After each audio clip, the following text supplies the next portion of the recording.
우리 교과서 62쪽입니다. 62쪽. 62쪽 이 책의 내용인데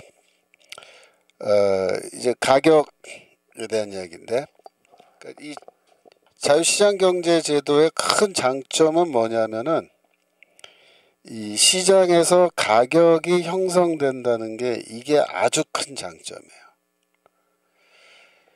그러니까 내가 소비자 입장에서 어떤 물건을 사는데 뭐 자동차를 하나 사는데 이 자동차의 각 부품이 가격이 얼마고 그걸 합쳐서 재료비는 얼마고 노동력은 얼마 들어서 이게 돈이 얼마가 되면은 이게 적정 가격이다 라는 거를 내가 다 계산하지 않아도 시장에서 자동적으로 이 모든 가격이 결정되는데 그것이 합리적인 가격으로 결정된다. 합리적인 가격으로. 그래서 이 가격이라는 거는 시장에서 결정돼야 되고 이 시장에서 가격이 결정되는 그런 과정을 이 정부가 개입해서 그거를 왜곡시키면 안 된다. 그렇게 말해요. 왜곡시키면 안 된다. 시장이 가격을 결정하는 그런 기능을 스스로 잘 할 수 있도록 도와주면 도와줘야지. 그거를 정부가 개입해서 가격을 이 가격에 팔아라 저 가격에 팔아라 사라 이렇게 끼어들면 안 된다. 개입하면 안 된다. 그러니까 정부가 시장 가격의 형성을 도와줄 수 있는 최선의 길은 뭐냐? 가만히 있는 거예요. 가만히 있는 거. 시장에 개입하지 않고 가만히 있으면 자동적으로 시장의 그 원리가 잘 작동이 돼서 시장 가격이 형성되고 그 시장 가격은 항상 뭐다? 합리적인 가격이고 모든 사람들이 동의할 수 있는 그런 가격이에요. 그래서 누구도 불만을 갖지 않아요. 왜? 등가 교환이다. 등가 교환. 우리나라에 지금 2005년도에 겨울이 매우 추웠다 이렇게 얘기하죠. 이 책에서. 그해 겨울에 추우니까 2005년만 해도 우리가 연탄을 떼던 시절이란 말이에요. 지금 뭐 다 보일러로 바꿔서 지금 연탄 많이 안 떼지만 저 어렸을 때만 해도 집집마다 월동 준비한다 그러면 딱 두 가지예요. 연탄을 사다가 창고에 다 이렇게 재워놓고 두 번째로 어머니들이 김장하죠. 김장. 그러면 월동 준비 끝난 거예요. 저 어렸을 때도 그 집에 뒷간 헛간에 연탄 막 쌓아놓던 기억나고 혹은 지하실 창고에 연탄 막 쌓아놓고 겨울에가 한 장 한 장 꺼내서 떼던 기억이 나는데 하여튼 2005년도에 겨울에 엄청 추웠다는 거죠. 근데 그때 연탄이 부족해서 연탄 부족 현상이 나타났다는 거예요. 우리나라에 그러면 왜 연탄이 부족하냐? 탄광이 부족했냐? 그게 아니에요. 탄광이 멀쩡하게 있고 연탄 생산을 할 수 있는 그런 여력이 충분했습니다. 그 당시에. 그런데 왜 연탄이 희귀하게 돼서 연탄 부족 현상이 나타났냐? 정부가 시장에 개입해서 연탄의 가격을 동결시킨 거예요. 동결. 그 연탄 가격이 그때 한 장에 540원이었어. 540원. 근데 540원의 가격으로 연탄 가격을 정부가 동결한 거예요. 즉 연탄 공장, 연탄 생산하는 회사한테 너희 연탄 가격 540원 이상으로 절대로 올리면 안 돼. 이 소비자 가격은 540원이야. 딱 못 박았어. 그 누구도 540원 이상 올리면 다 잡아갈 거야. 이렇게 한 거야. 그 연탄 가격이 동결됐는데 그 당시에 정부가 356원을 연탄 그 한 개당 보조금을 줬어요. 즉 정부가 회사 연탄 공장 회사에 돈을 주고 너희가 뭐 이익이 부족하다 그러니까 우리 정부가 356원씩 줄게. 이걸로 너희 비용 보전도 좀 하고 너희 이득도 좀 챙겨 그 얘기죠. 근데 연탄 공장에서는 지금 물가가 다 오르고 임금이 오르고 이래가지고 우리가 540원 받아서는 이거 남는 게 없다 이거 남는 게 없다.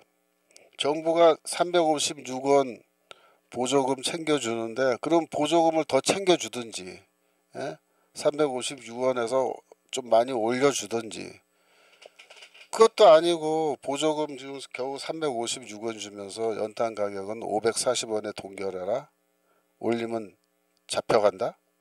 그래? 그럼 어떻게 될까요? 우리가 손해보면서 왜 연탄은 만들어야 돼? 만들어서 팔면 팔수록 손해인데 우리 배짜라 그러고 이제 공장 가동 안 하는 겁니다. 그렇잖아요. 생산자 입장에서는 생산해서 팔면 팔수록 손해면은 안 하는 게 남는 장사죠. 그래서 전부 다 공장들이 생산 안 하고 그냥 손 놓고 있는 거예요.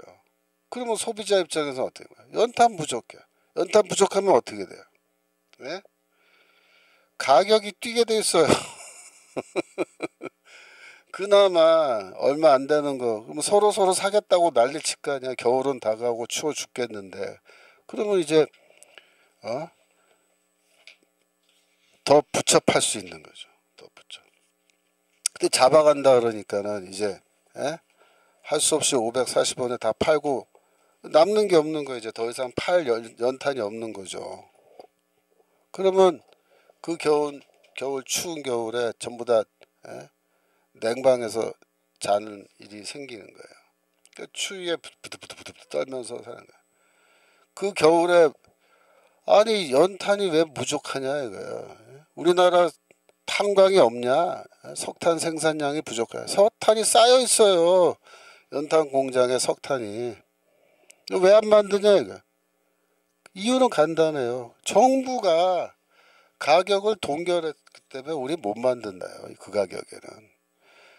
결국 어떻게 이 문제가 해결됩니까? 그 해 넘겨서 2006년 2월 달에 정부가 연탄값 자율화 그 겨울 다 끝나서 이제 겨우 2월 달 가서 정부가 항복한 거예요.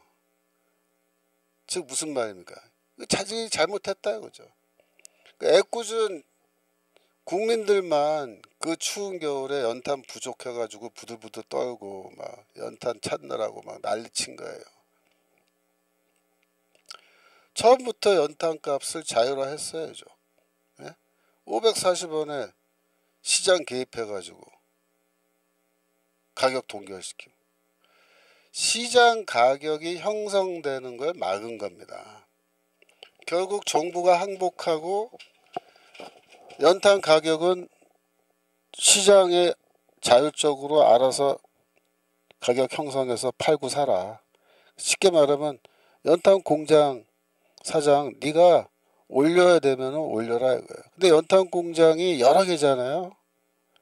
독점이 아니잖아요. 올려도 마음대로 많이 못 올려. 왜? 서로 경쟁하기 때문에 이 사람이 예를 들어서 나는 1,000원에 팔겠다. 1,000원에 팔 수 있으면 좋죠. 540에서 1,000원에 팔면. 그 과도하게 가격을 높여도 옆에 공장에서 아니 나는 600원에 팔 건데 이러면 어떻게 돼요? 누가 어떤 미친놈이 1,000원 주고 사요 그거를. 다 600원 파는 대로 몰려가지.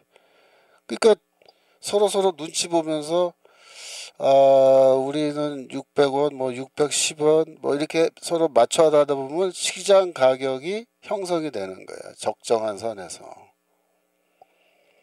그러면 아무 문제 없는 거예요. 그러니까 연탄 부족 사태를 해결하는 해법은 뭐다? 가격 자율화예요. 가격 자율화. 그 말은 뭐야? 정부가 시장에 개입하지 않는 거예요. 정부가 개입해서 야 너는 얼마에 팔어 너는 얼마에 팔어 이렇게 하면 안 되는 거예요.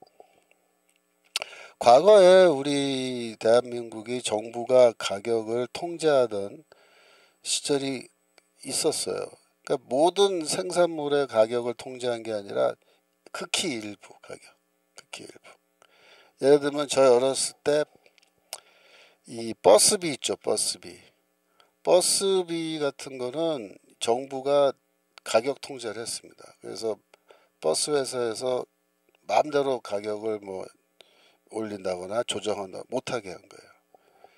또뭐 이발값, 이발소 이발값. 그 이발소에서 이발값도 마음대로 못 올리고 정부가 얼마에 깎아 얼마에 깎는 거예요. 또 공공 목욕탕, 그죠? 동네 목욕탕. 그 목욕비도 옛날에는 정부가 개입해서 얼마 이상 못 올리게 다 막아놓던 시절이 있습니다. 그 왜 그렇게 했어요 그때는? 그 서민들의 생활에 최소한 뭐 버스 타고 머리 깎고 목욕탕 뭐 자주도 안 가죠. 예? 한 달에 뭐 한 번 아니면 두 번 가는 건데 그때는 그거 가는 거 너무 비싸게 되면은 서민 생활비가 너무 많이 올라간다. 그래갖고 그 일부 소비자 가격을 서비스 가격을 제한하던 그런 시절이 있었어요, 사실. 근데 지금은 그렇게 아무도 안 하죠. 왜? 그렇게 할 필요도 없고 지금은 시장 가격 형성해서 다 그렇다고 해서 뭐 지금 버스 값이 많이 비싼 것도 아니에요.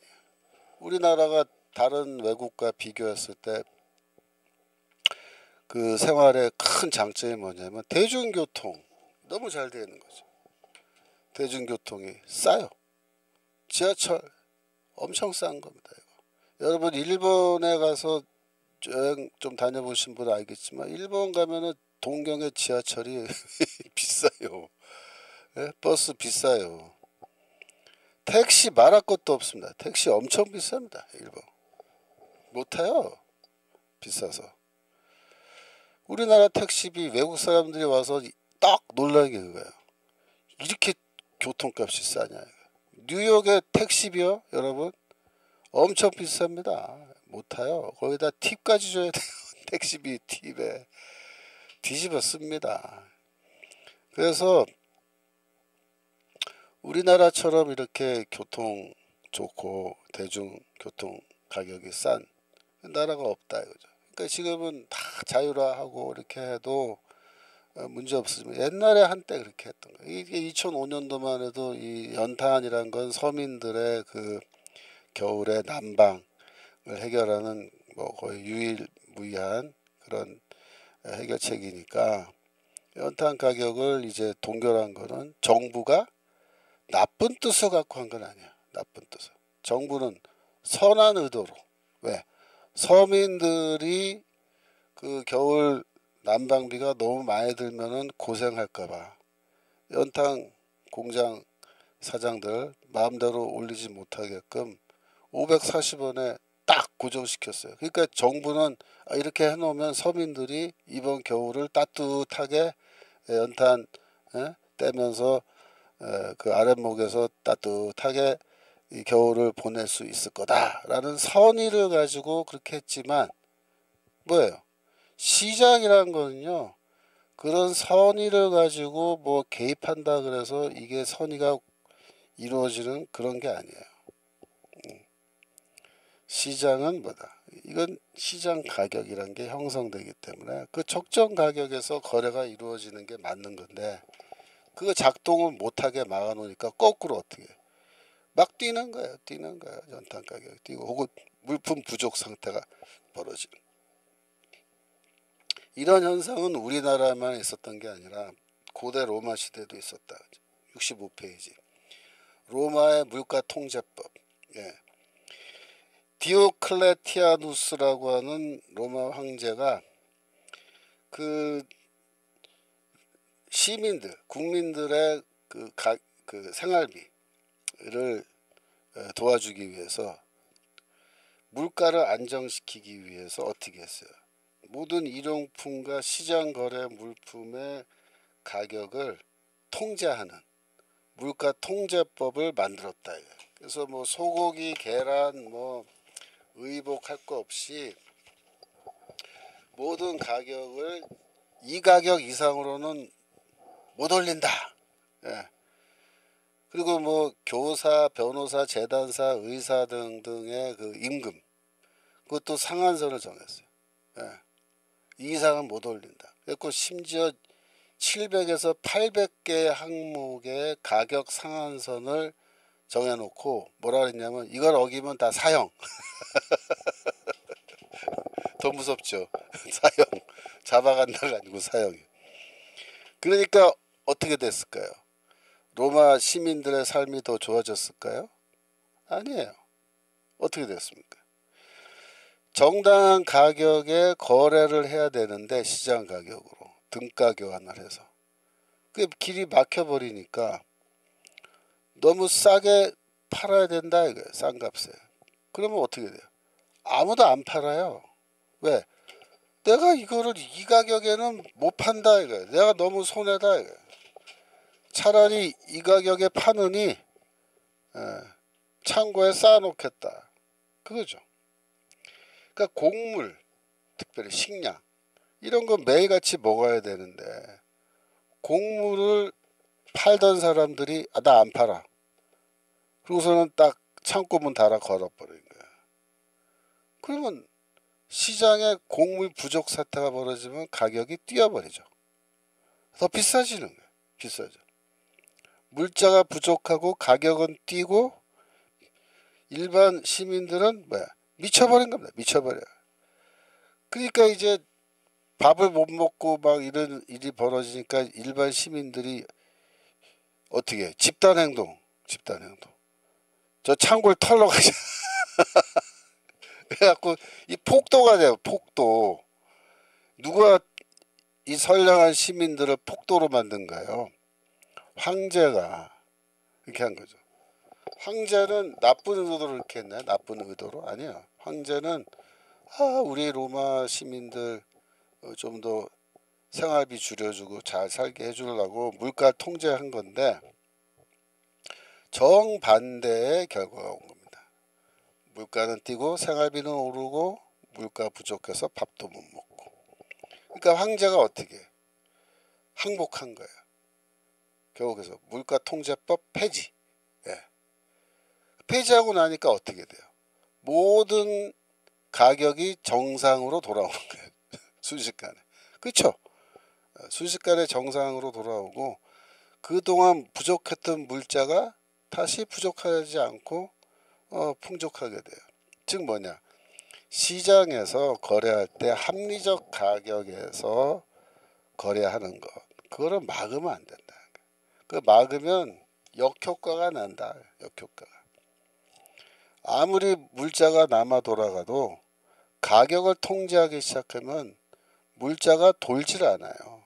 물자가.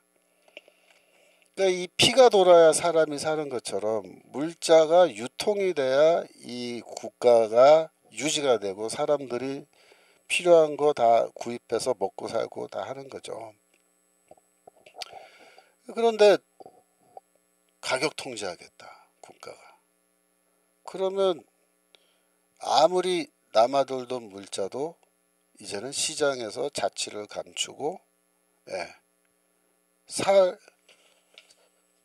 사람은 사고 싶은 사람은 넘치는데 팔 사람은 없는 그런 사태가 벌어지는 거죠. 68쪽에 좋은 의도가 나쁜 결과를 가져오기도 한다. 그래서 마하트마 간디가 이렇게 말했다는 거예요. 지옥으로 가는 길은 선의로 포장되어 있다. 무슨 말인지 알겠죠? 아무리 선한 뜻을 갖고 정책을 펴도 정부가 시장에 개입해서 이거는 얼마에 팔아, 이거는 얼마 이상 받으면 안 돼, 이 난리를 쳐버리면 어떻게 된다? 지옥이 펼쳐진다. 지옥이.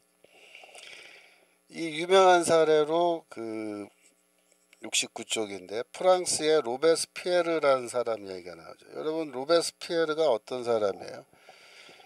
그러니까 프랑스 혁명 1789년도에 시작해서 바티스티유 감옥을 시민들이 습격해서 감옥을 해방시키고 그 다음에 결국 루이 16세죠. 잡아다가 결국 다 죽였죠. 그 죽일 때 이 로베스피에르가 뭘 하던 사람이냐면요. 이 자코뱅당이라 그래. 자코뱅당. 급진파죠. 급진파. 자쿠뱅당의 당수로서 권력을 잡았는데 이 사람이 공포정치를 했어요. 공포정치.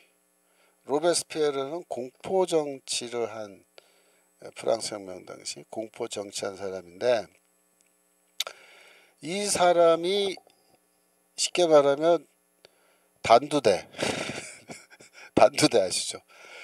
단두대를 만들어 놓고 사람들 잡아다가 그 모가지 싹둑싹둑 자르던 사람이 바로 이 로베스피에르예요.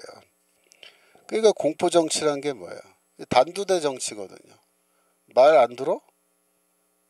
모가지 다 자른다? 근데 정말 자르는 우리는 모가지 자른다는 게 해고한다는 뜻인데 프랑스에서는 정말로 단두대로 목을 잘라버린 거야. 그래서 마리 앙뚜아네트도 뭐야? 그 목이 잘라갖고 목이 땡그랑땡그랑 굴러다니고 막 그러는 그 영화도 나오잖아요. 여하튼 근데 로베스피에르가 하루는 우유값을 동결한 거예요. 왜? 이 자쿠뱅당은 급진 정당인데 이게 평민들 정당이거든요. 평민들을 위한 이런 경제 정책을 해야 되는데 이 평민 아이들도 우유를 마시게 해야겠다. 우유는 뭐 귀족들만 먹냐? 귀족들만 아니다. 우리 평민들도 애들 우유 마실 수 있게 해야겠다. 그러니까 평민들이 좋아하죠. 평민 정당, 자쿠뱅당 당수화 이렇게 하니까.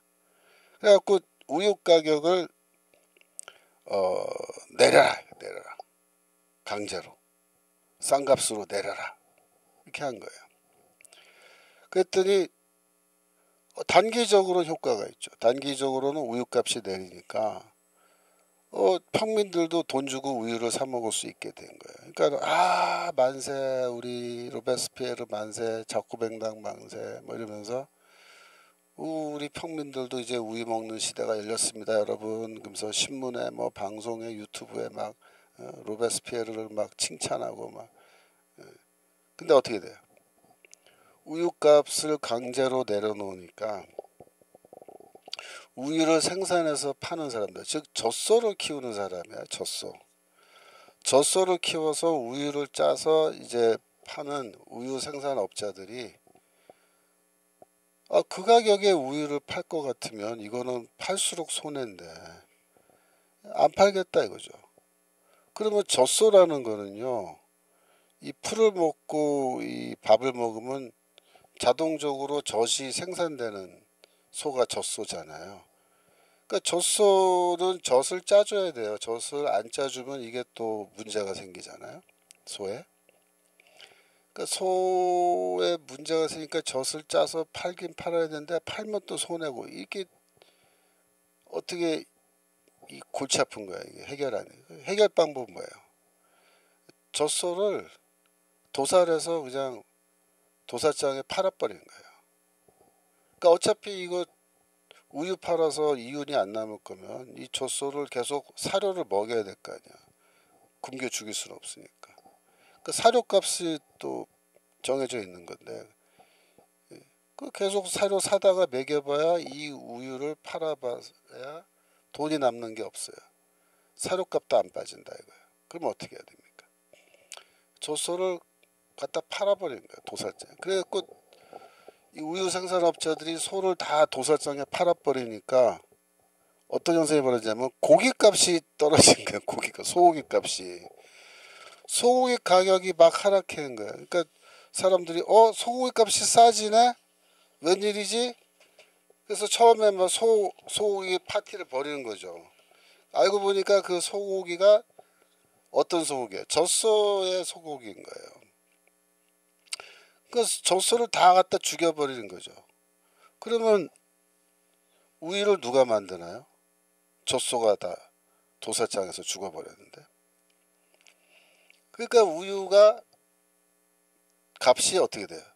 더 비싸지는 거예요. 왜? 희귀하게 된 거니까. 그러니까 이 강제로 가격을 낮추게 했지만 밀거래를 이제 하는 거죠. 밀거래를 할 때는 우유값은 폭등한 거예요. 젖소들이 얼마 없다. 그래갖고 이제 로베스피에르가 이 사실을 알고 이 젖소 농장의 주인을 만나서 얘기를 한 거예요. 야, 너희는 왜 젖소를 다 죽여버렸냐, 팔았냐. 그랬더니 아니 건축 가격이 얼만데 이거 사다가 먹여서 우유 팔아봐야 남는 게 없다. 건축 가격도 안 빠진다. 그러니까 이제 로베스피에르가 이 멍청한 녀석이 그때 뭐라고 생각하냐면 그래?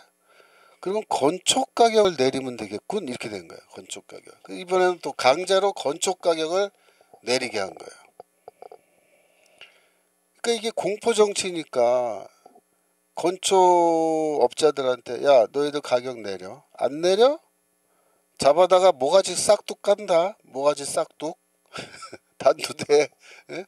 죽고 싶어? 이러니까 건축 파는 사람은 겁이 나죠. 그 건초를 파는데 옛날에 뭐 10만 원에 팔았으면 이거를 5만 원에 팔아라 이렇게 하는데 그러면 건초 생산가라는 게 있는데 이거를 5만 원에 팔아서는 인건비도 안 빠진다 이렇게 된 거예요. 또. 그러니까 건초업자들이 어떻게 했냐면 건초를 다 불에 태워버렸어요. 왜? 이거 5만 원에 파느니 그냥 나는 불 태워버린다. 저기 캠프파이어나 한다. 이렇게 된 거예요. 그래서 건초를 다 불태워버리니까 어떻게 돼 이번에 건초 가격이 더 뛰어요. 건초 가격이 더 뛰면 그 비싼 가격에 건초를 사다가 우유를 젖소에게 먹여서 우유를 생산하면 우유값은 더 비싸지죠. 그래가지고 우유값이 또 오른 거예요. 또 올라. 너무나 희귀하니까 우유가 평민 애들이 우유를 사 먹을 수도 없고 귀족들도 못 먹어요. 이제는 귀족들도 못 먹는데 누가 먹을 수 있냐면 아주 비싼 값을 치른 사람들, 귀족 중에서도 그런 사람들만 우유를 먹는 그런 시대가 열린 거예요. 그러니까 야 평민들도 우유를 먹는 시대가 열렸습니다. 여러분 로베스피에르가 우유값을 내렸습니다. 어쩌고 뭐 신문에 떠들던 놈들이 이제 전부 다 뭐야 로베스피에르 욕하기 시작하는 거야. 로베스피에르 때문에 이제는 우유가 아주 희귀한 상품이 돼서 프랑스 사람 옛날에 뭐 20%가 우유 먹었다 그러면 이제는 1%도 우유 먹기 힘든 시대가 됐습니다 여러분.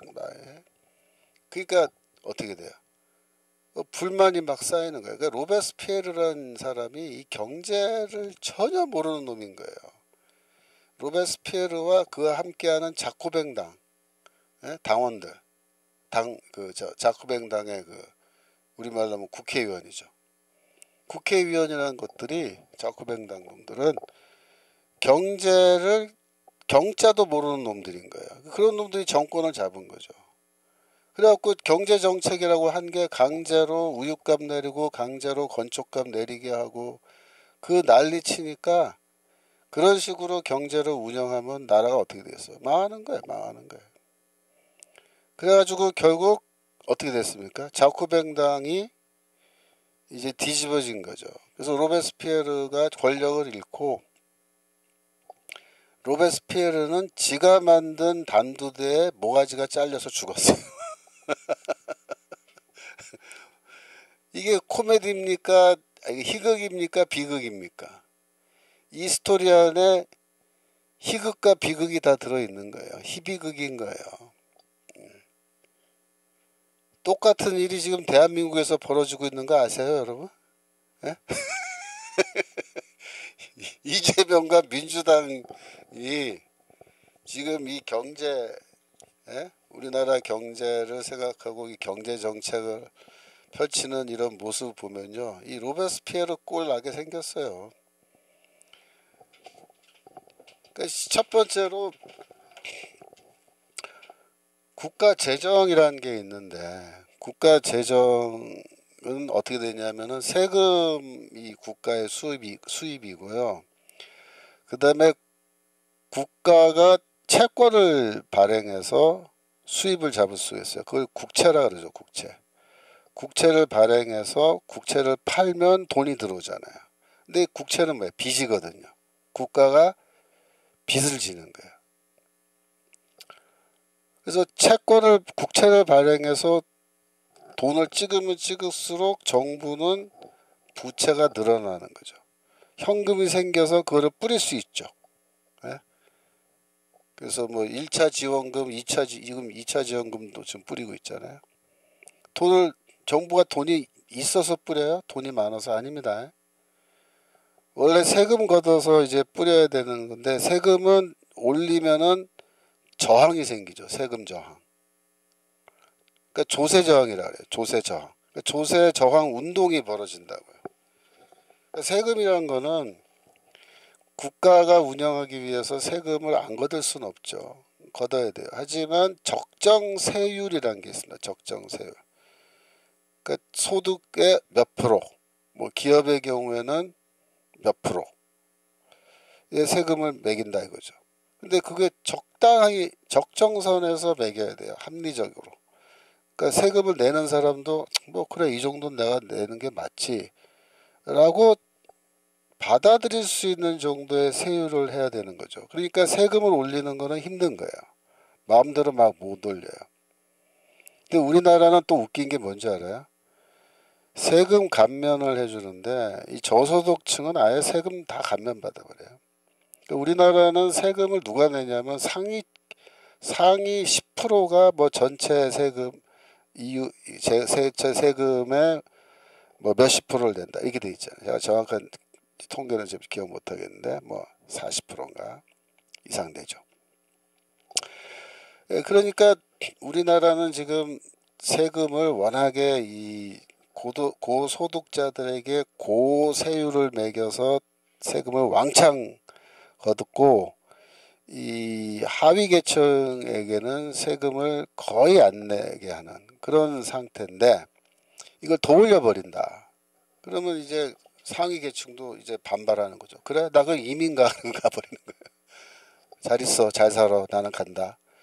뭐 이렇게 되는 거죠. 그러면은 하여튼 조세 세금은 올리면 조세 저항이 세기 때문에 현대 정부는 어떻게 해서 재원을 확보하느냐? 국채를 발행하는 거예요. 근데 국채 발행은요 소리 소문 없이 발행하거든요. 근데 부채인데 이거 누가 갚느냐? 뭐 미래 세대가 갚는다 이렇게 말해버린 거예요. 앞으로. 그럼 우리 뭐야? 그래? 미래 세대가 갚아? 그럼 발행해. 그죠? 모든 국민들. 이렇게 된 거예요. 이번에 1차 지원금 받는데 국채 발행해서 한다고 얘기했잖아요. 아무도 거기에 대해서 반대 안 하는 거예요. 왜? 미래 세대가 갚는 거래. 그러니까 20, 30대 애들만 남자애들만 또 반발하는 거예요. 야 이거 우리가 갚아야 되는 거야 결국? 그럼 안 되지. 근데 지금 그런 식으로 하는 거예요. 그러니까 현대 국가는요. 세금을 올리는 것보다 더 쉬운 방법이 뭐냐면 국채를 발행해서 재원을 조달하는 거예요. 근데 문제는 뭐야? 국채를 발행해서 화폐를 마냥 찍어가지고 뿌려버리잖아요. 그러면 인플레가 시작된 겁니다. 인플레가 시작되면요. 실질 소득이 줄어요. 무슨 말이냐면 내가 원래 월급이 200만 원이에요. 근데 금년에는 내가 200만 원으로 200만 원어치 물건을 사면은 괜찮은 거예요. 근데 이제 세월이 흘러서 정부가 돈을 막 찍어서 인플레가 시작했어요. 그러면 상품 가격이 비싸지잖아요. 옛날에는 쌀 한 가마니에 뭐 5만 원 했는데 인플레가 돼서 10만 원이 돼버려. 그럼 나는 월급은 그대로예요. 200만 원. 그러면 쌀값 기준으로 해서 나는 구매력이 반으로 줄어드는 거예요. 그거를 실질 소득이 줄어들었다. 실질 소득이 50% 줄어든 거야. 인플레가 시작되면 나는 가만히 앉아서 뭐가 되는 거야? 내 수입이 줄어든 거야. 그죠? 그럼 내 줄어든 수입, 내가 100만 원의 수입이 실질적으로 줄어든 건데 그 100만 원은 누구한테로 간 거예요? 정부한테로 간 거예요. 왜? 정부가 화폐를 발행했잖아요. 나는 수입이 줄었으면 누군가 이득 받겠죠. 누가 이득 봤어요? 정부가 본 거예요. 그래서 현대 정부는 세금을 올리지 않고 뭘 한다? 국채를 팔아서 화폐를 찍는다. 찍어서 뿌리면 뿌릴수록 국민들의 소득은 뭐야? 줄고 그 주는 만큼의 이득은 누가 본다? 정부가 보는 거예요. 정부가. 돈을 찍어낸 정부가. 그래서 이게 국채 발행해서 돈 뿌리는 게요. 이게 정부가 뭐 하는 거예요? 내 소득을 뺏어가는 거예요. 내 소득을. 인플레를 만들어서 내 소득을 뺏어가는 거예요. 나는 가만히 앉아서 눈뜬 창으로 코가 누가 베어가는 거예요. 정부가 내 코 베어가는 거예요. 이 짓거리를 하고 있는 거예요, 지금. 그래서 지금 뭐 정부의 빚이 뭐 빚의 속도로 늘고 있다, 지금. 앞으로 이런 식으로 가다가는 뭐 대한민국은 정부는 파산한다. 이래도 이재명 정부는 눈 하나 까딱 안 하죠. 파산은 우린 몰라. 그 다음 정권이 알아서 하겠지. 이런 식이에요. 다음 정권, 미래 세대. 그래서 미친 듯이 막 돈 찍어서 뿌리고 있는 거예요, 지금.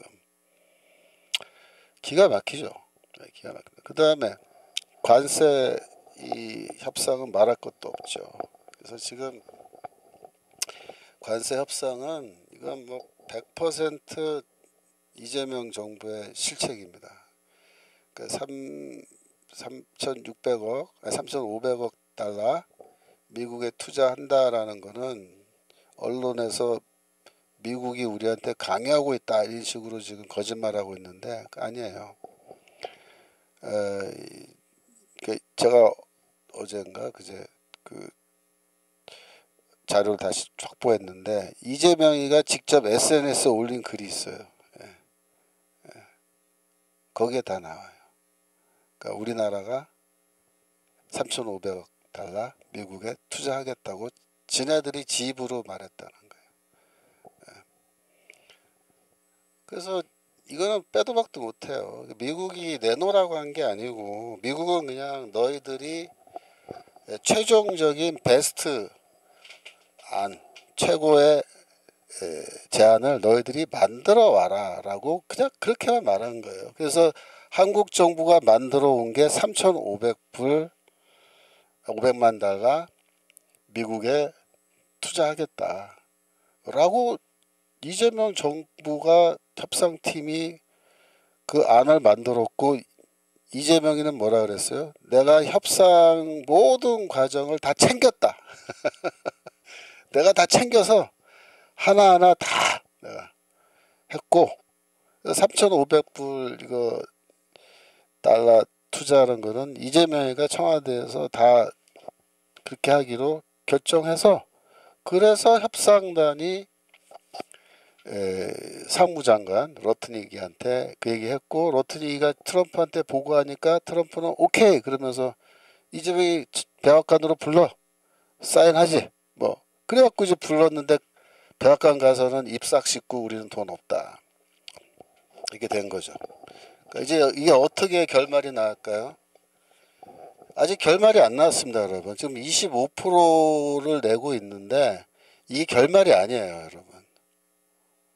이 관세 협정은 지금 중단되어 있는 상태에 있는 거고 이거 마무리가 아직 안 됐기 때문에 마무리를 짓는데 지금은 누가 마무리 짓 거예요?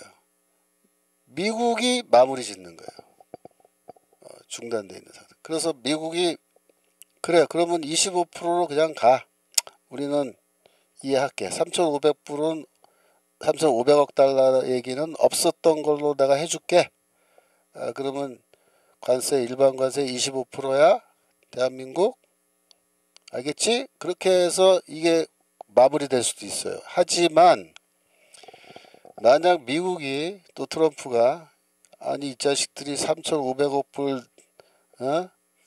준다고 자기들 입으로 우리가 요청한 것도 아닌데 지네들 입으로 다 얘기하고 약정하고 그래서 백악관까지 불러서 이렇게 기분 좋게 대통령 당선된 거 축하한다고까지 얘기해주고 했는데도 아니 버르장머리 없이 비공개 회담 딱 들어와서 태도 돌변해서 돈 없다 그러고 그 돈 못 준다 그러고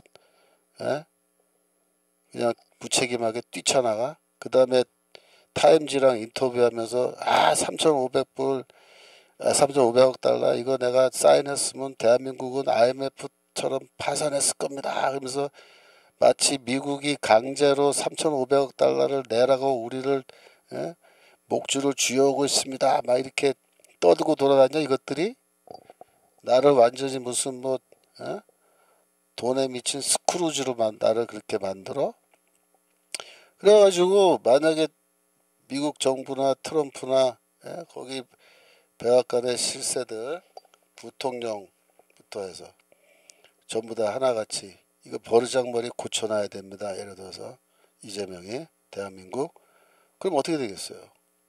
관세 올립니다. 25%에서 끝나면 정말 다행이에요.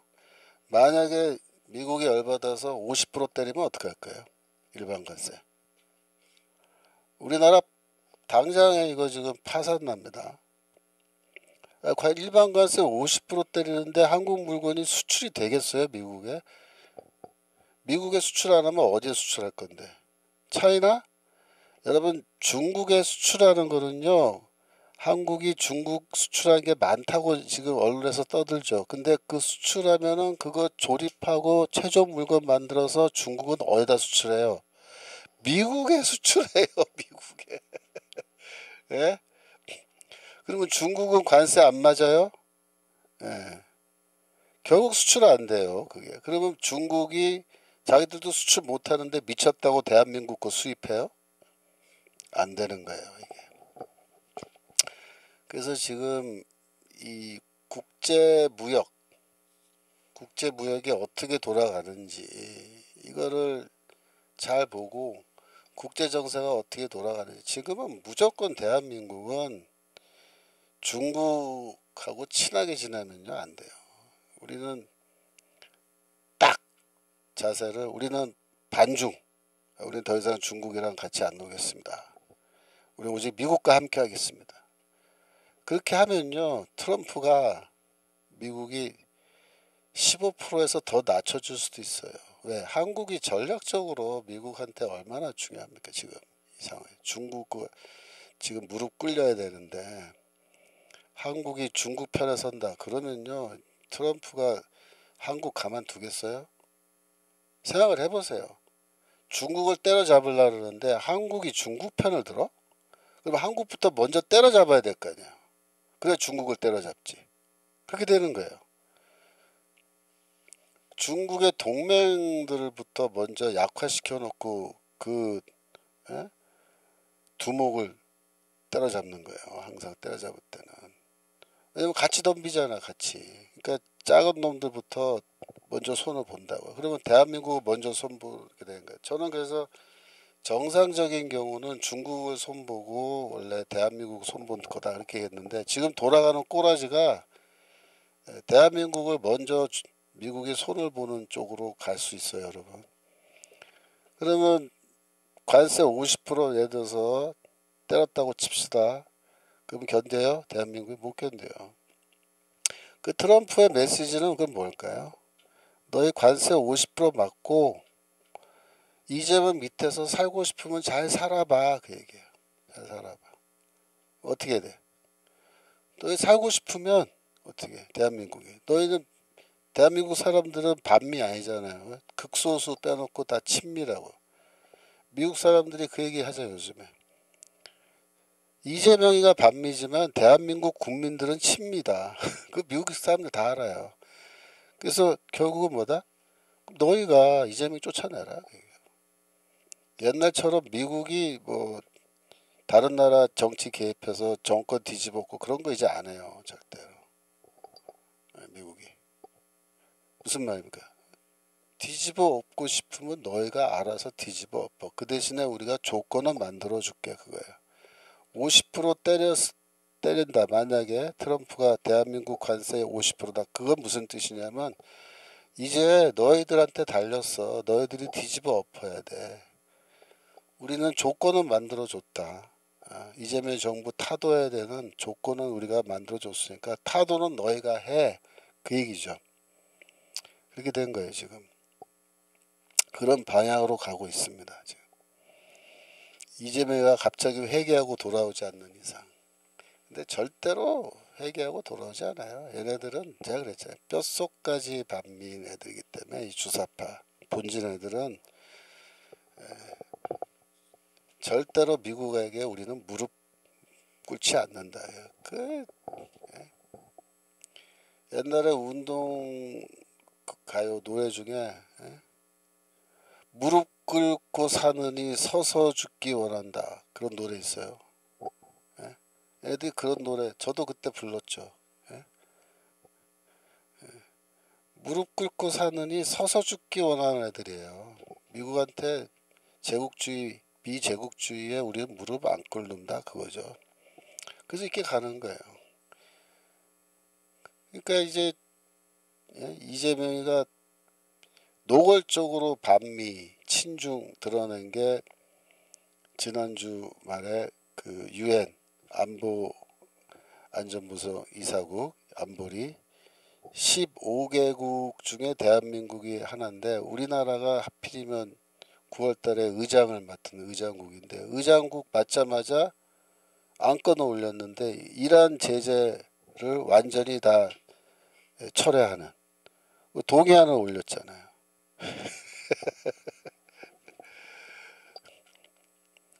그래가지고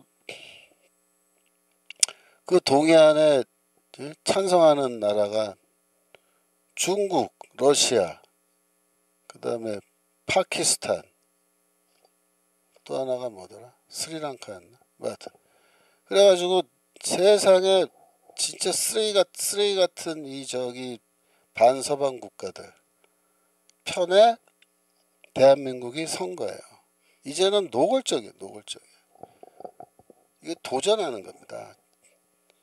그러니까 서부 영화로 치면요, 이 총제비들이 이제 탁 총 차고 이렇게 있는데 미국이란 나라가 총을 차고 탁 있는데 그 뒤에 가서 깐족깐족거린 거예요.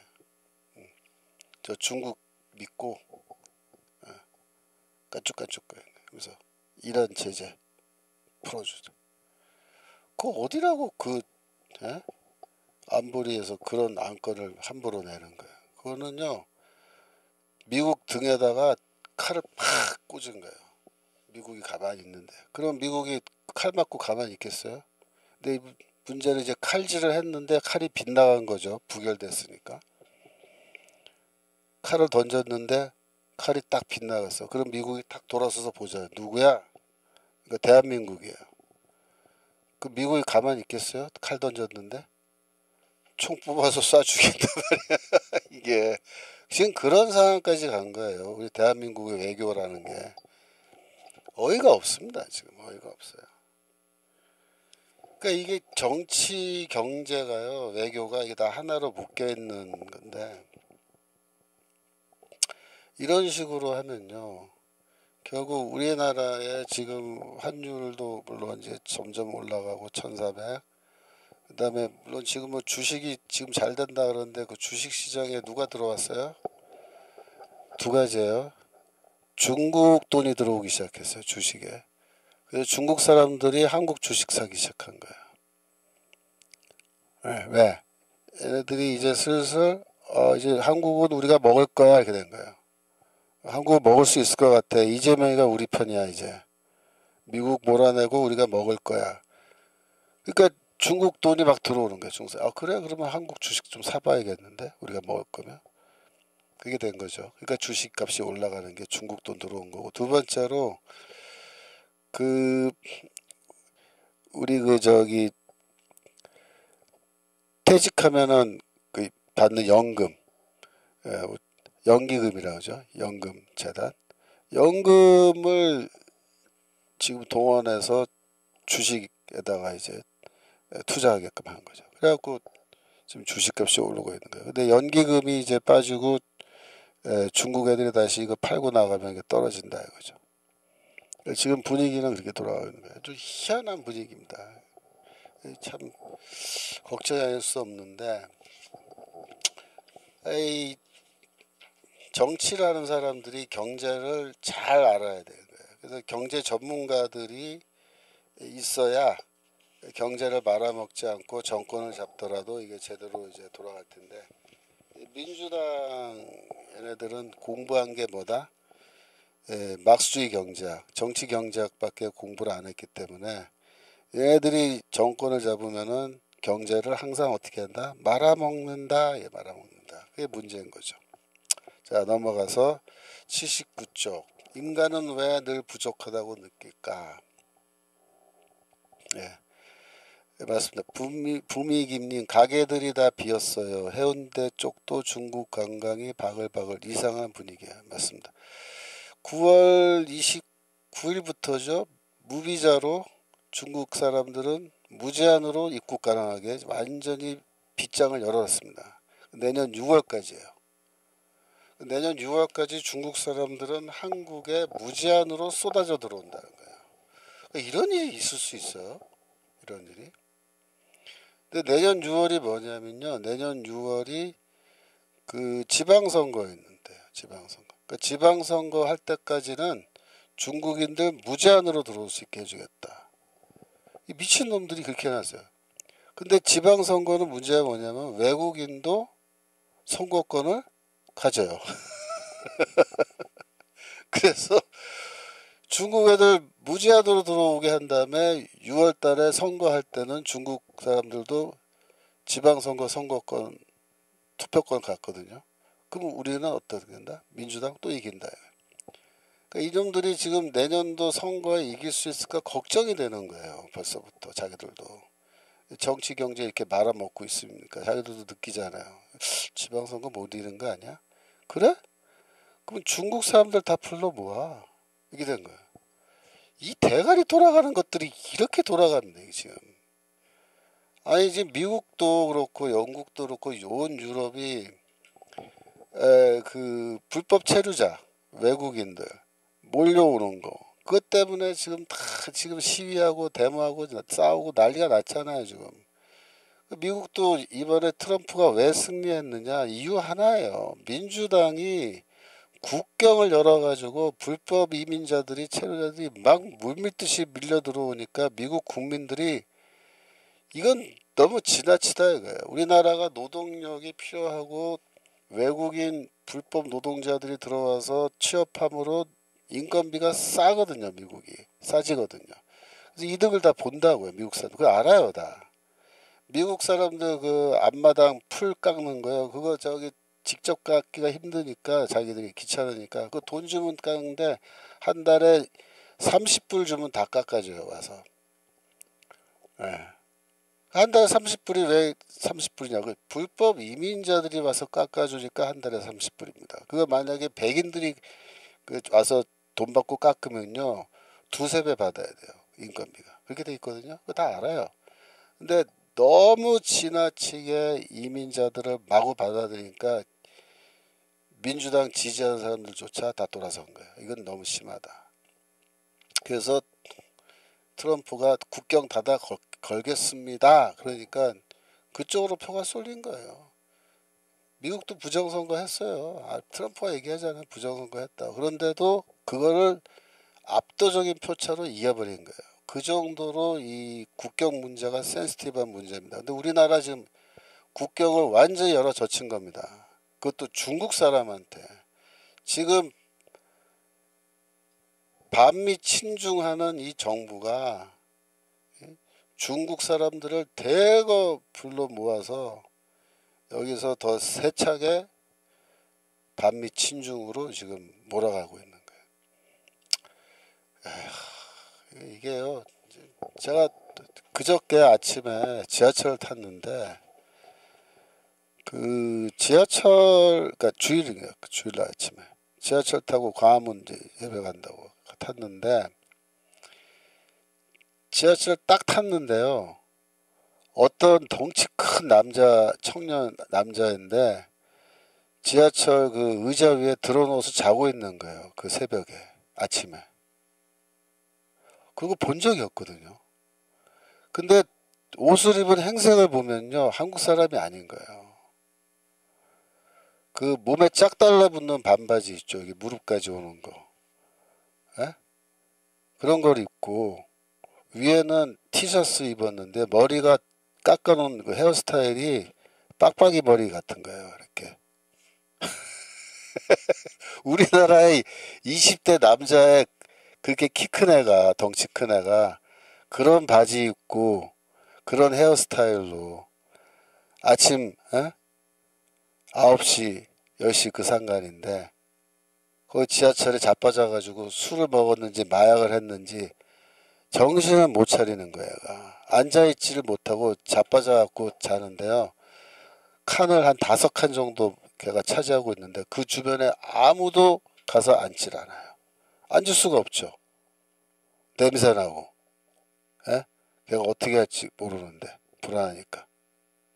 근데 웃기는 게 뭐냐면 사람들이 다 타가지고 이쪽에 다 자리에 앉고 다 서 있는데 그 자리만 걔 혼자 이러고 자빠져서 있는데 아니 그게 광화문 같은 거지.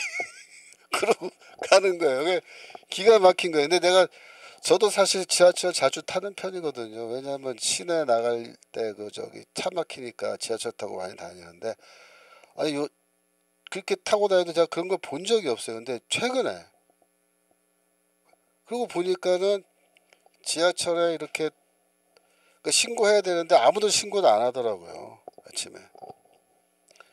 근데 지하철을 이게 내려가지고 계단 이렇게 타고 왔다 갔다 하고 다 하잖아요. 갈아타려고 이동하고. 근데 우리 와이프가 뭐라 그러냐면 요즘 부쩍 중국말이 많이 들려 그런 거예요. 지하철에서. 그러면서 에스컬레이터 타고 올라가고 내려가고 이렇게 하는데요. 정말 그래요. 옆에서 나는 올라가는데 내려가는 사람들 이렇게 둘이서 얘기하는데 중국말 하고 내가 중국말 할 줄 아니까 딱 들으면 알잖아요. 중국말인지 다른 나라 말인지. 중국말로 얘기하는 사람들 있고 걸어가는데 뒤에서 중국말로 누가 얘기해. 근데 이거 국경 열어놓으면요 이제 가관입니다. 이제 여러분들 이 중국 사람들이 뭐 관광객이 올 거라고 생각하시면 착오예요. 예? 물론 관광객도 오겠지만 이제는 관광인지 뭔지 하여튼 오고 싶으면 다 오는 나라가 된 거예요. 중국 애들은. 중국에서 지금 다 그 소문 내 가지고요. 지금 의료보험 이런 것도 좀 난립니다. 왜 그런지 아세요? 중국 사람이 와서 여기서 6개월만 이 시간을 보내잖아요. 그러면 의료보험이 돼요. 의료보험. 수술을 받아요. 수술. 그래서 중국에서 녹내장, 백내장 뭐 이런 거 있죠. 안과 수술 예를 들어서. 그러면 중국에서는요 의료 기술이 이게 안과 수술 불안해서 못 받는 거예요. 돈이 문제가 아니고 불안해서 못 받아요. 근데 우리나라에 오면은 눈이 아픈 사람이 6개월만 친척 집에 가서 그냥 살면 돼요. 그러면 6개월이 이상 됐다는 게 증명되면요 동네 안과 가면은 곧바로 의료보험 적용돼서 수술을 받습니다. 우리나라 해줘요. 그러면은 수술 받고 그 회복할 때까지 약값이며 이 모든 게 다 거의 무료죠. 거의 우리나라 보험 너무 좋으니까. 그래갖고 수술 받고 가요. 이게 다 그렇게 돼 있어요 지금. 이게 제가 다 만들어낸 얘기가 아니고 실제 지금 그렇게 되고 있는 얘기입니다. 기가 막힙니다. 예. 자 거기까지 하고 79페이지 갑니다. 79페이지 인간은 왜 부족하다고 느낄까? 그래서 인간의 욕망과 희소성의 상관관계라 그래서 라피스 라즐리라고 하는 청금석 얘기가 나오죠. 이게 아주 파란색이에요. 울트라마린이라는 색인데 이 이집트 파라오의 그 무덤의 그 벽화 이런 거 그릴 때 자연 색소를 사용해서 그림을 이제 그려 놓는데 그 중에 파란색 이 청색 울트라마린 색깔을 내는 그런 광석이 있는 거예요. 그 광석을 그 갈아 가지고 이렇게 가루로 만들어서 그거를 이렇게 염료에 이렇게 섞어서 칠을 하면요 그게 색깔이 파란색이 나는 색이 물감이 되는데 그게 엄청나게 이제 귀한 시대가 있었던 거죠. 그래갖고 그 시대 고대 뭐 로마 헬라 시대 때에도 벽에 벽화 그릴 때 제일 비싼 물감이 청색이에요. 청색. 예. 그랬는데 18세기 이후에 화학 산업이 발달하면서 인공적으로 이 똑같은 색깔을 만들어내는 물감을 개발한 겁니다. 그러면 어떻게 되겠어요? 그 청광석의 가격이 뚝 떨어지는 거예요. 무슨 말이냐? 상품이란 게 희소하면은 희소 가치라는 게 있다. 희소 가치. 희소 가치가 있으면 비싸요. 비싸.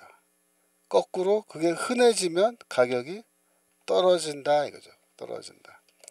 이건 뭘 말하는 거냐면 상품의 가치 혹은 상품의 가격이란 거는 고정되어 있는 게 아니다. 그 말입니다. 어떤 상품이 있는데 이 상품은 뭐 예를 들어서 얼마다. 얼마의 가치가 있다. 이렇게 했을 때 그 가치는 그 상품 안에 내재해 있는 게 아니다. 그 얘기를 하는 거예요. 그럼 가치라는 건 어떻게 평가되냐? 이 소비자, 인간이죠. 인간이 주관적으로 느끼는 가치라는 게 있어서 그거에 의해서 가치는 올라가기도 하고 정반대로 내려가기도 한다. 그 얘기입니다. 자, 여기 83페이지에 물이라는 게 있어요. 물. 자, 물도 상품이죠. 가게에서 물 팔잖아요. 생수. 자, 그런데 이 물이란 게 우리 수도꼭지만 틀면 물이 줄줄줄 나오니까 희소성이 없죠. 그러니까 지금은 물이란 거는 뭐 대단한 가치를 갖고 있다고 전혀 생각하지 않는 거예요. 그죠? 그래서 수도값 이런 게 있죠. 물값이란 게 있어요. 근데 물값이 굉장히 싸잖아요. 그러니까 거의 공짜라고요, 사실상. 우리가 뭐 샤워하면서 이거 물값이 얼마 나올 텐데 그러면서 걱정하면서 샤워해요, 지금? 아니잖아요. 뭐 물값 얼마 하나? 그냥 틀어놓고 마음대로 샤워하잖아요. 근데 사막에서 이 사막을 여행하는데 물이 없다 이거예요. 물이 없다. 사막에는. 그죠? 근데 사막에 누가 편의점 하나 딱 열어가지고 거기서 물을 판다고 가정해 보세요. 병물을 판다. 요만한 병물 여기 편의점에서 뭐 700원, 뭐 800원, 1000원 비싸봐요. 그러면 사잖아요. 근데 사막에서 그 병물 팔면 얼마 팔면 될 것 같아요. 사막을 여행하는 사람들 저기서 지금 물이 없어가지고 며칠째 허덕허덕하면서 온 사람이 있는데 물 하나 주세요. 그러면 여러분 1000원에 팔 거예요? 그 사람한테? 아니죠. 그때는 값을 뭐 부르는 대로 아마 사갈 걸요. 예. 10,000원 불러도 사갈 거고 뭐 10,000원 아니라 뭐 몇만 원 불러도 너무 비싼데요. 그리고 다음 가게에서 살게 그러고 그냥 떠날 사람이 있겠어요? 목이 말라 죽겠는데. 그러니까 물이란 것도 사실 상황이 변하면 물값은 천정부지로 치솟을 수도 있는 거예요. 그래서 이 가치라는 거는 상황이 변하면 상황에 따라서 가격이 비싸질 수도 있고 싸질 수도 있고 이런 거죠. 그 상품 자체에 고유한 어떤 가치가 내재해 있는 거냐 그게 아니라는 거예요. 여러분 후추 85페이지에 후추 얘기 나오죠. 후추는 옛날에 서양에서 후추가 없다가 후추라는 게 처음 등장했을 때 유럽에서는 야 이런 게 있냐. 고기를 먹는데 후추를 뿌려서 소금 간을 해서 먹으니까 기가 막힌 거예요. 왜? 고기에 그 누린내. 그 누린내 좀 있을 수 있잖아요. 근데 누린내가 있는데 후추를 뿌리면 누린내도 잡히고 아주 그 후추의 그 상큼한 맛이 아주 그 고기 맛을 더 높여준다. 이래가지고 후추가 뭐 어마어마하게 귀한 물건인 거예요. 여러분 콜럼버스가 예? 왜 스페인, 포르투갈 거기에서 왜 출발해서 바다를 건너서 예? 미국을 발견했어요. 후추 때문에 후추. 후추가 너무 비싼 거예요. 그 후추는 어디서 있냐? 인도 가면은 이 인도의 향료, 모든 종류의 음식에 들어간 향료는 인도에 있다 이거죠. 그래서 지금도 여러분 인도 가면요, 그 시장에서 향료라는 게 뭐 카레, 뭐 갈황부터 해서 별의별 양념이 다 맞아요. 인도 음식은 그래갖고 뭐 이 향료가 엄청 나잖아요. 예. 그래서 그거 지금도 인도가 향료로 유명한데 그 시대도 이제 후추는 인도 가면 사올 수 있다. 그러니까 그래 배 타고 후추 구하러 가자. 그래갖고 갔는데 지구를 정반대 방향으로 돌아가지고 발견한 게 아메리카 대륙인데 결국 그 카리브해 오늘날의 카리브해 연안의 그 섬들을 발견해서 거기에 인도라고 생각해요. 그래서 지금도 거기를 서인도 제도라 그러잖아요. 서인도 제도. 후추를 구하기 위해서 이 배를 타고 대양을 건너는 거죠. 근데 우리는 오늘날 우리는 어떻게 해요? 후추. 여기 가게 가면은 그냥 상품 유리병에다 갈아가지고 탁 쓰기 좋게 해서 팔잖아요. 비싸요? 엄청 싸잖아요. 후추. 예. 저도 후추 좋아해서 저는 이제 쿠팡 같은 데서 후추, 생후추 봉지로 사다가 집에서 갈아서 직접 먹거든요. 그 몇 푼 안 하잖아요, 저 지금. 예. 왜 그래요? 후추 값이 그때는 왜 그렇게 비싸요? 후추 자체에 어떤 고유한 가치가 거기 후추에 들어 있어서 비싼 거예요? 그럼 지금도 비싸야지. 지금도. 예? 지금은 그렇게 안 비싸잖아요. 그러니까 후추라는 것 자체가 어떤 고유한 가치를 내재적으로 후추 안에 갖고 있어서 그것이 가격으로 반영되는 거냐? 그게 아니라는 거예요. 근데 이게 왜 중요하냐면 이제부터 제가 이제 설명드릴게요. 그게 왜 중요하냐면 이게 좌파 이론들이 막스의 정치 경제학에서 주장하는 게 뭐냐면 상품의 가치는 그 상품 안에 내재한다라고 그 안에 존재한다라고 그렇게 주장하기 때문에 그걸 반박하기 위해서 현대의 그 신고전 경제학이죠. 신고전 경제학 학자들이 이 가치론이란 거를 새로 만들어낸 거예요. 그러니까 가치론이라는 거는 상품의 가치가 대체 어디에 존재하는 거냐, 가격이 정말로 그 가치를 반영하는 거냐, 거기에 대한 논쟁이에요. 네, 그래서 원래 막스의 이 가치론이라는 게 있습니다. 그걸 제가 이제 설명하는데, 자, 여기에 이제 어떤 상품이 있어요. 이 상품이에요. 이 상품을 공장에서 생산한단 말이에요. 근데 이 생산할 때 생산에 비용이 들죠. 어떤 비용이 듭니까? 첫 번째 재료비가 들 거예요. 재료비. 그쵸? 이 상품을 만드는데 어떤 재료가 들 거 아니에요. 재료. 응? 그거는 비용이잖아요. 그걸 사가지고 만들어야 되니까 비용이고. 두 번째로 이 공장을 짓고 가동해야 되는데 공장을 지으려면 땅이 필요한데 땅을 보통 렌트한다고 하면은 뭐 살 수도 있지만 렌트하면은 그 렌트비를 내야 돼. 그걸 지대라 그래. 지대. 이 지대가 여기 투입된다고요. 이 상품에. 그 다음에 또 뭐가 들어가냐면 공장 설비가 있잖아요. 설비. 쉽게 말하면 기계. 그러니까 이거 기계로 만들어내는 건데 그럼 기계를 사다가 설치해야 되는데 그 기계를 다 돈 주고 사오잖아요. 비용이잖아요.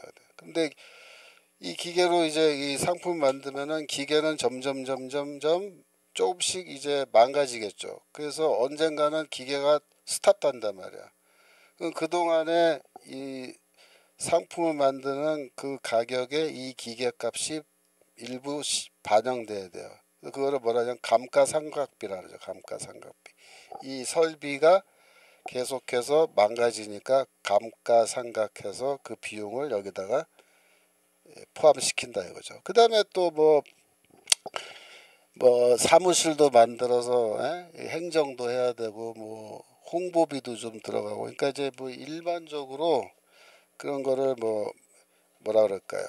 기타 비용, 그죠? 기타 비용이라고 그렇게 합시다. 기타 비용. 여기에 기타 비용이 들어간다. 기타 비용. 그러니까 이 상품 하나를 생산하기 위해서 이런 기본적인 비용들이 다 들어가는 거예요. 그 다음에 이제 노동자가 와서 노동을 함으로써 이제 상품이 생산되는데, 그 노동자에게 이제 임금을 주잖아요. 임금. 그래서 이제 임금이란 게 여기 들어가는 거예요. 요 구간이 임금이라, 임금. 이게. 그런데 이걸 생산해서 재료비, 지대, 설비, 감가상각비, 뭐 기타 비용, 임금, 이거는 고정적으로 들어가는 비용이잖아요. 이 비용을 만들어서 가격을 결정할 때 요거까지만 이 비용을 계산해서 그럼 뭐 내가 얼마에 팔겠습니다. 그래갖고 팔면 어떻게 돼요? 나한테 남는 돈은 제로예요, 제로. 그죠? 그러니까 여기에다가 뭘 추가하냐면은 이 상품을 팔므로써 내가 걷어들이는 이윤이 있어야 될 거죠. 이득. 그죠? 이득을 더 추가해서 이게 가격이 결정되는 거예요. 쉽게 말하면. 그죠? 이렇게 된 거죠. 이게 정상적인 이 가격 형성의 과정인데, 자, 그런데 이제 막수의 경제학에서는 어떻게 설명하냐면, 여기까지 내용은 동일해요. 재료비, 지대, 설비, 기타 비용, 이런 거는 뭐 기본 비용이니까 막수의 경제학에서도 이거는 뭐 원래 들어가는 비용이다 이거죠. 근데 여기부터가 설명이 틀린 거예요. 여기부터 임금이랑 이윤 부분. 이거를 어떻게 설명하냐면은, 이 상품에 이러이러한 기본 비용이 들어갔는데, 이거를 상품이란 걸로 만들어내는 건 누구다? 노동자다. 이렇게 노동자다. 노동자가 노동을 함으로써 이것이 시장에서 팔 수 있는 상품으로 전환되는 거다 이거죠. 그러니까 노동자가 없으면은 상품이란 건 없다 이거죠.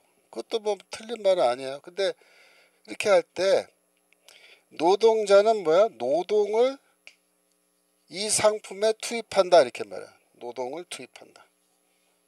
노동자가 노동을 이 상품에 투입해서 뭘 만들어내느냐? 가치가 있는 상품으로 이거를 전환시켜 놓은 거다. 이해되죠?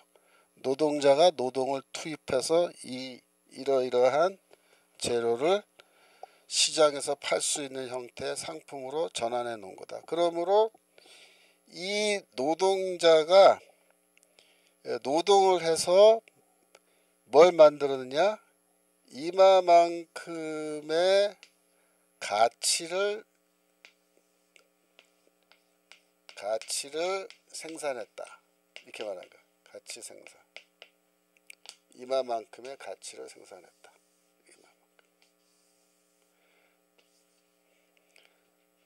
그래서 이게 요 지점이 시장 가격이 판매 가격, 판매자 생산자 가격이죠. 생산자 가격이 여기서 딱 형성된 건데, 이마만큼의 가치를 누가 만들었냐? 노동자가 만들었는데, 문제는 뭐냐면 임금은 요거밖에 안 준다 이거야. 요거밖에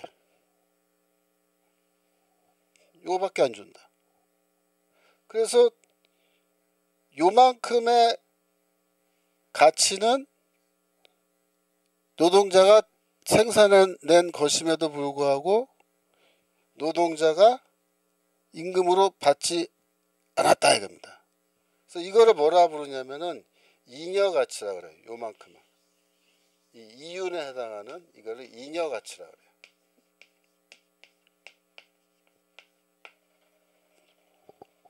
그래서 노동자들은 공장에서 예를 들어서 내가 8시간 일했다. 8시간. 8시간이야. 8시간 일해서 8시간 동안에 내 노동을 투입해서 8시간의 어떤 가치를 내가 생산했는데 내가 받은 임금은 그 중에 4시간이라 4시간. 내가 4시간 일한 만큼의 가치, 그거는 임금으로 내가 돌려받았다 이거죠. 그런데 문제는 뭐냐면 내가 나머지 4시간 동안 연락에 일을 해가지고 내가 만들어낸 이 잉여 가치는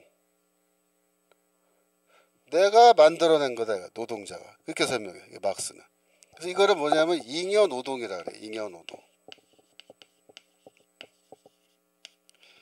잉여 노동의 4시간이라는 잉여 노동을 내가 함으로써 잉여 가치를 만들었는데 이 가치는 누가 만들었냐? 노동자가 만들었다. 그의 노동이 만들었다. 근데 이거를 잉여 가치를 노동자에게 안 주고 자본가가 가져간다 이거예요. 그거를 뭐라 그러냐면은 그거를 착취라 부른 거야. 착취.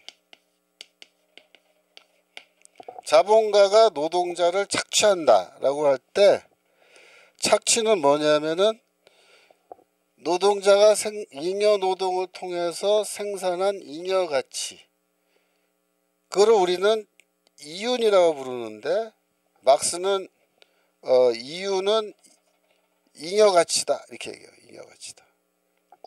원래 누구 거다? 노동자 거다. 우리는 이거 생산자, 자본가의 것이다 라고 생각하는데 이거는 아니다.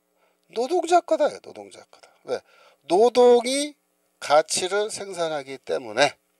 그래서 이거를 자본가가 뺏어간 거다. 그 착취란 말이 그거죠. 익스플로이테이션이라는 영어로. 이게 착취란 말은 내 거 아닌데 뺏어갔다는 얘기예요. 그래서 이 자본가가 잉여 가치를 노동자가 생산하는 거를 지가 착복해서 먹어치우는 이 착취를 하기 때문에 이거는 부당한 거다 이렇게 말해요. 부당한 거다. 그러면 정당한 건 뭐예요? 정당한 거는 잉여 가치를 다 노동자에게 돌려줘야 된다는 거예요. 즉 8시간 일해서 8시간 동안 생산해 놓은 그 가치, 그러니까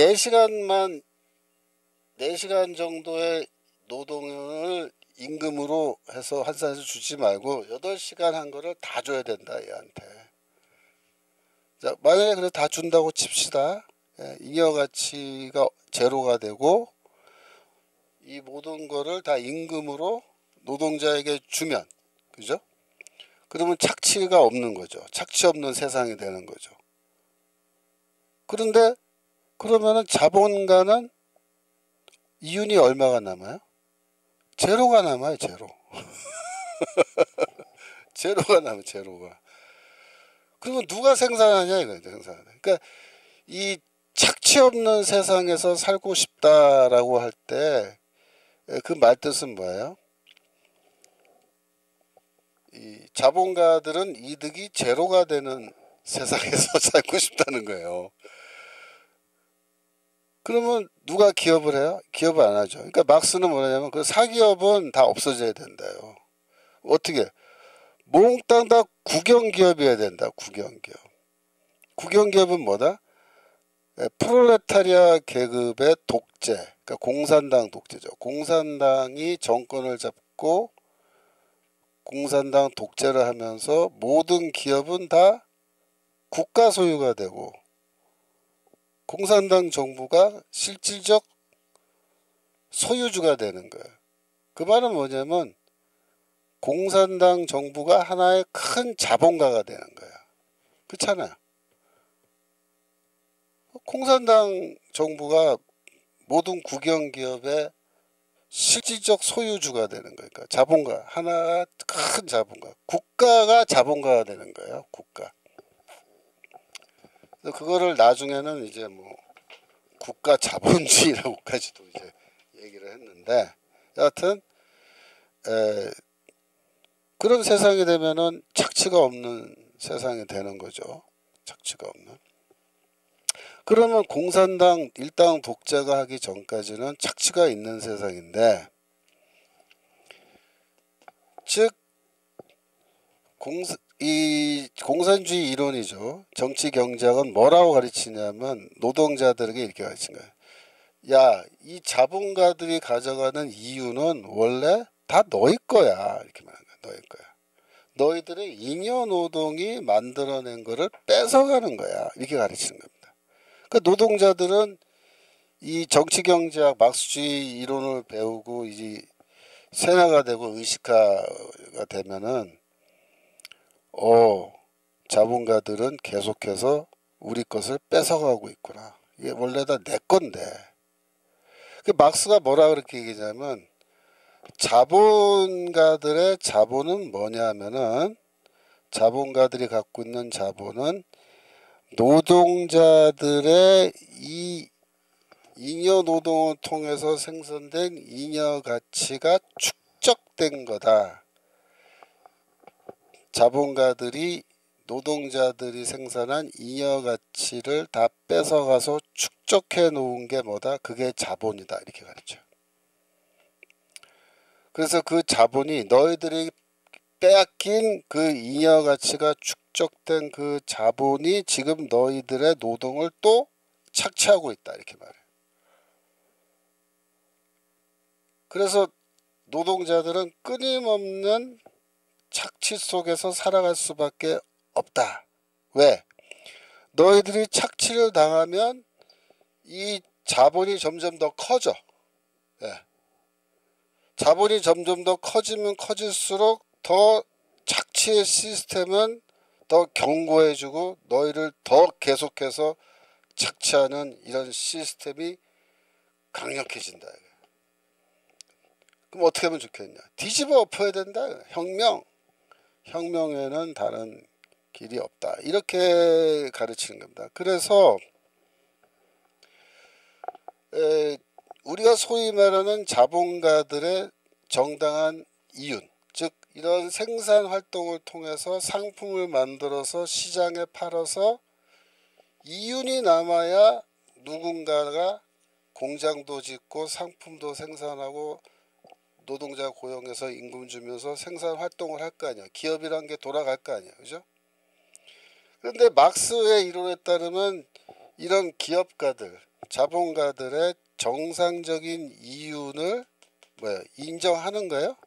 그걸 인정 안 하는 거예요. 인정 안 하는 거예요. 그러면서 뭐라고 얘기하냐면은 이 상품이란 거에는 노동자들이 투입한 이 노동이 여기 투입되어서 이 가치가 생산됐다고 얘기하는 거야. 그래서 이 상품에는 뭐가 들어있냐면 노동자들의 노동이 포함되어 있다는 거죠. 그러므로 이 상품의 가치는 뭐가 가치를 만들었어요? 노동이 만들어냈다. 노동이 가치를 만들어낸 주체이기 때문에 이 상품 안에는 노동자들의 노동이 포함되어 있고 그 노동이 곧 뭐다? 가치다. 그걸 노동가치설이라는 거예요. 노동가치설. 그러니까 노동가치설의 핵심은 가치는 노동자가 만들어낸 거다. 자본가가 만들어낸 게 아니다. 그 다음에 이 상품에는 노동이 포함되어 있기 때문에 포함된 노동만큼의 가치가 이 안에 실제로 존재한다라고 주장하는 거예요. 그래서 그 가치가 가격으로 이제 짜잔 하고 나타난다 이거죠. 그러므로 이 좌파 이론, 정치 경제학 이론에서는 상품의 가치란 거는 투입된 노동량에 의해서 결정된다 이렇게 말합니다. 노동의 양.